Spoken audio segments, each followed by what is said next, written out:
Assalamualaikum warahmatullahi wabarakatuh. Jumpa lagi bareng Bobby di Lentera Hitam. Untuk kesempatan kali ini, kami akan menceritakan kisah pendakian gunung dengan judul Petaka Gunung Ciremai. Cerita ini kami ambil dari Kaskus yang ditulis oleh Fawazik. Tidak usah lama-lama, kita langsung saja ke ceritanya.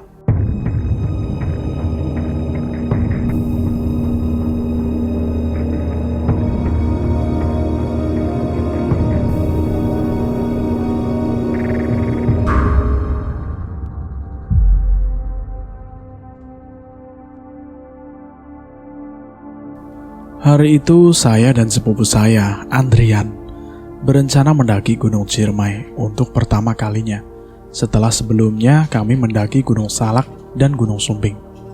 Kebetulan kita punya teman orang Kuningan, Rani namanya. Kami bertemu dengannya di sebuah konser musik underground di daerah Bekasi. Setelah mencari info tentang Gunung Ciremai di internet, kami berangkat dari Jakarta ke Kuningan. Dan Rani pun setuju untuk menemani kami mendaki. Singkat cerita, kami sampai di terminal Kuningan sekitar jam 5 sore, dan Rani sedang menunggu kedatangan kami bersama teman Hendra. Kami langsung menuju ke rumah Rani yang berada tepat di kaki Gunung Ciremai.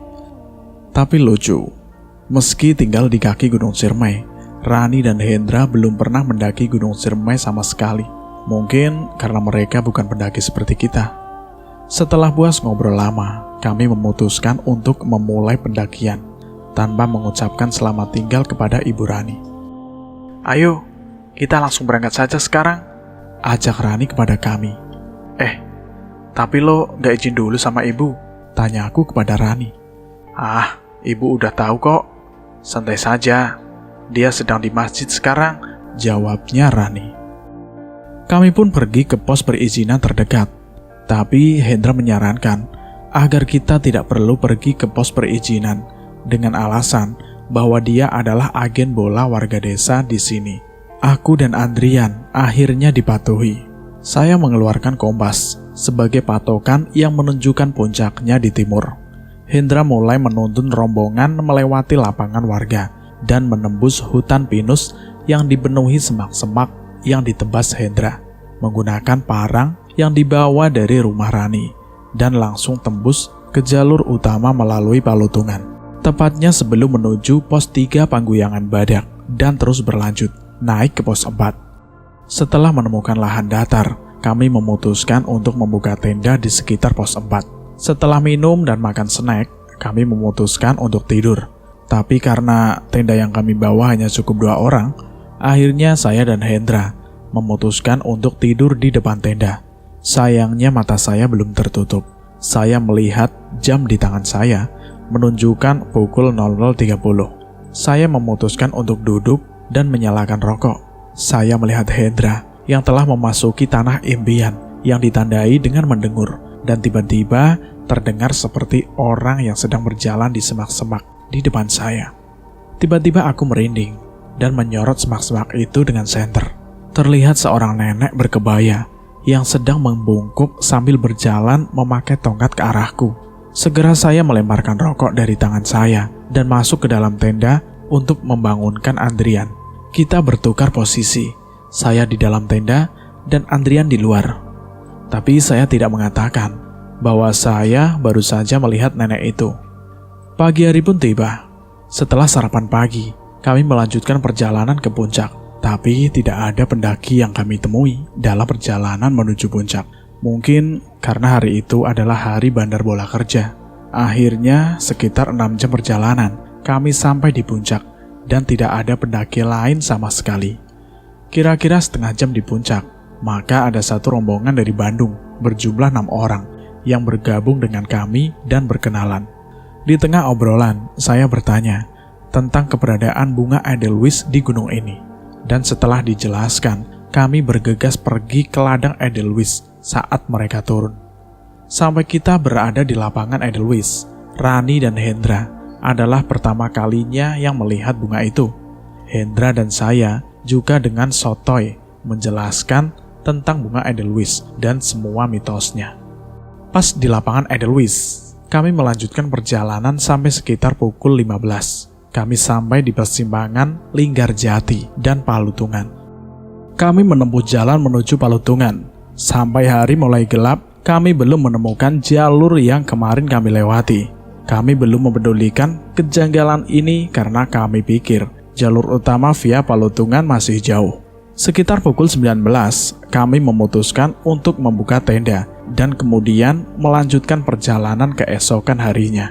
Pagi pun tiba, sekitar pukul 6.00, kami memulai perjalanan turun. Hampir 3 jam kami berjalan, tapi belum juga menemukan jalur yang kami lewati kemarin. Ini udah jam 9, kok kita belum sampai di jalur yang bener sih? Kataku dengan heran. Iya nih, kalian sadar gak sih? Kalau dari tadi itu, kita diikuti oleh kadal di belakang kita. Hendra mengucapkan. Hah? Masa sih? Aku juga heran. Saat aku tengok ke belakang, ternyata benar, ada seekor kadal. Aku merasa cemas dan yakin bahwa kami tersesat, karena jalur yang kami lewati hanya semak setinggi 1 meter di depan kami. Lebih baik kita kembali saja yuk ke puncak, ajak Hendra. Loh, kembali ke puncak, Dra? Kataku. Iya, daripada kita tersesat lebih jauh, mending kita balik saja, jawabnya menambahkan. Akhirnya kami memutuskan untuk kembali ke puncak. Kadal itu terus mengikuti kami. Karena penasaran, Hendra mencoba mendekati kadal dan menempelkan kaki tepat di depannya. Tapi kadal itu tetap saja tidak mau menantang Hendra. Andrian juga menyarankan agar kita terus berjalan tanpa memperhatikan kadal itu. Sampai sore hari, kita belum keluar dari hutan yang didominasi oleh pohon-pohon besar. Saya juga mencoba mengikat tali rapiah berwarna biru di beberapa pohon, ditambah kadal yang masih terus mengikuti kita. Hari pun mulai gelap. Kami membuka kembali tenda dan makan malam. Karena persediaan kami masih cukup banyak, terutama biskuit, air yang kita bawa masih cukup. Konduktor air 5 liter juga utuh. Puas untuk mengisi perut, kita memutuskan untuk tidur kali ini. Sepi sekali di sana, tidak ada suara binatang hutan sama seperti biasanya. Saya mulai tertidur di luar tenda, sampai tiba-tiba Hendra membangunkan saya karena dia melihat lampu seperti senter. Tanpa membangunkan Andrian dan Rani, kami berlari mendekati cahaya sekitar 200 meter sambil berteriak sekeras mungkin. Sepertinya mereka tidak mendengar teriakan kami dan terus berjalan. Tapi kami terus berlari menuju sumber cahaya. Muncul sedikit harapan di hati untuk keluar dari hutan.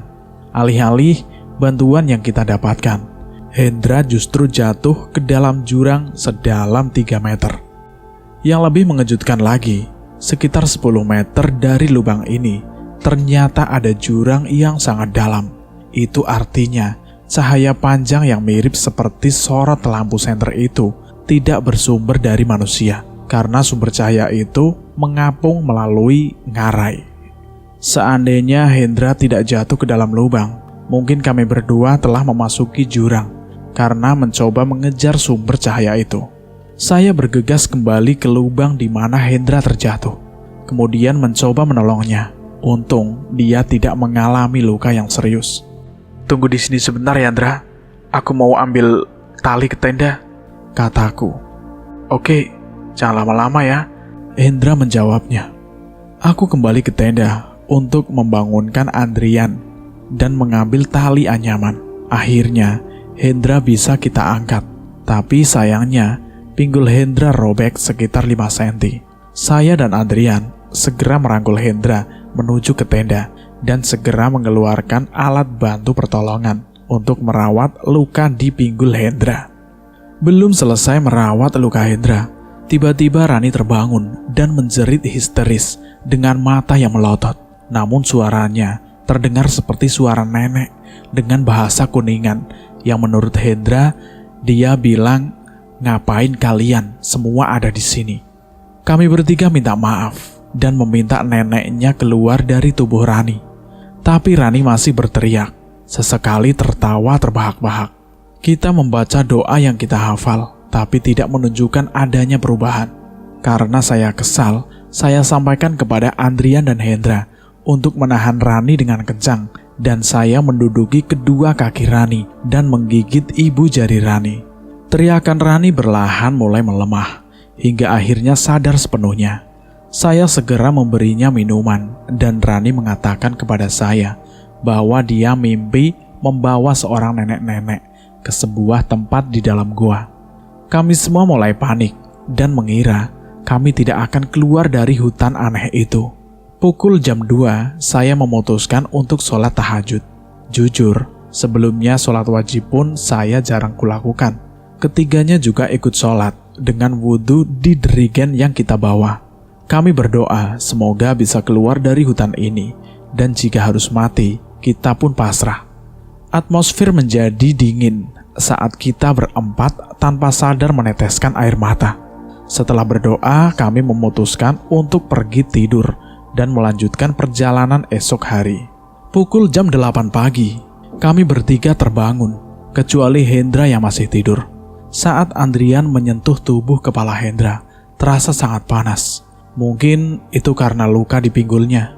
Setelah sarapan pagi, kami memulai perjalanan kembali dengan sangat pelan, karena kondisi Hendra cukup mengkhawatirkan saat itu. 1 jam perjalanan, kami sampai di sebuah flat yang cukup lebar dan beristirahat. Andrian berjalan sendiri untuk mencari petunjuk. Setelah setengah jam, dia kembali dan mengatakan bahwa dia melihat desa di utara. Stok air kami hanya 2 botol 600 mili. Sebelum gelap, kita pasti sudah sampai di desa yang dilihat Andrian. 4 jam kita sudah berjalan. Tapi desa yang dilihat Andrian di atas belum nampak. Sayangnya, bekas tali rapiah yang saya pasang berada jauh di bawah. Kembali kami melewati. Saat kami berjalan sangat jauh ke arah yang berlawanan dari arah kami melewatkan tanda. Aku sempat berpikir akan mati di gunung ini. Tapi keluarga dan teman-temanku di Jakarta membuatku optimis kalau aku bisa keluar dari hutan ini. Hari gelap lagi. Kami masih berada di hutan dan didominasi pohon-pohon raksasa. Kami membuka kembali tenda dan mengisi perut dan tidur. Kali ini aku dan Andrian tidur di luar tenda. Tapi sepertinya Andrian tidak bisa tidur, entah apa yang dipikirkannya. Dia hanya memejamkan mata saat membaca doa seperti pria yang ketakutan, tapi tidak mau mengatakan apa yang sebenarnya terjadi. Aku terus mengamati Andrian sambil sesekali melihat sekeliling. Lalu Andrian bangkit dan mengajak kami melanjutkan perjalanan. Saat itu sekitar pukul jam 9 malam. Saya menyarankan Andrian untuk melanjutkan perjalanan saat sudah terang besok. Tapi Andrian tetap bersikeras untuk melanjutkan perjalanannya. Akhirnya kita semua mengikuti kemauan Andrian karena kita takut Andrian melihat sesuatu yang bisa merugikan kita. Dengan perasaan bingung, kami mengikuti Andrian lagi untuk mencari tanah datar yang dia lihat tadi sore. Anehnya, tadi sore kami berjalan sekitar 7 jam lamanya. Tapi kali ini hanya memakan waktu sekitar 30 menit. Kami sampai di tempat semula. Itu artinya kita hanya berjalan memutar sejauh ini. Menyadari hal itu, kami meneruskan perjalanan. Tapi kali ini menuju ke arah timur melalui kegelapan malam. Saya tidak tahu apa yang telah kita lewati, karena sumber cahaya hanya dari senter yang ada di tangan Andrian. Sampai sekitar 2 jam perjalanan, kita akhirnya berhasil keluar dari hutan. Lampu-lampu rumah di pedesaan terlihat dari kejauhan. Kami terus berjalan dan sampai di ladang warga. Rani juga mengenal daerah yang tidak jauh dari desanya ini. Akhirnya Rani mengambil alih posisi terdepan untuk menggantikan Andrian. Akhirnya kami sampai di rumah Rani sekitar pukul 1.30. Kami segera sujud di depan rumah Rani dan saya bertanya kepada Andrian dari mana dia tahu jalan pulangnya. Andrian mengatakan kepada saya ketika kami memutuskan untuk pergi tidur, seorang kakek datang dan berkata, jika kami ingin keluar dari hutan, kami harus segera mengikutinya. Dan kami mulai bercerita tentang apa yang kami alami di Gunung Ciremai. Ternyata sejak awal pendakian, saat memasuki kawasan hutan pinus, Adrian sudah merasa disusul oleh neneknya. Berbeda dengan Rani yang kerap melihat sosok hitam besar dengan mata merah saat hilang di hutan. Hanya Hendra yang mengaku tidak melihat apapun. Tapi kami tidak percaya karena dia seperti menutupi sesuatu. Akhirnya, Rani membangunkan ibunya yang sedang tidur dan segera memeluk ibunya erat-erat dan mengatakan bahwa kami baru saja tersesat di Gunung Ciremai. Ibu Rani segera mencaci maki kita semua. Dia mengatakan bahwa penduduk desanya tidak ada yang berani mendaki Gunung Ciremai kecuali mencari ilmu tertentu. Cerita ini pun selesai sampai di sini. Terima kasih buat pendengar yang sudah mendengarkan cerita ini. Terima kasih juga buat penulis yang sudah mengizinkan kami untuk menceritakan kisah ini. Cukup sekian dari saya. Wassalamualaikum warahmatullahi wabarakatuh. Salam horor.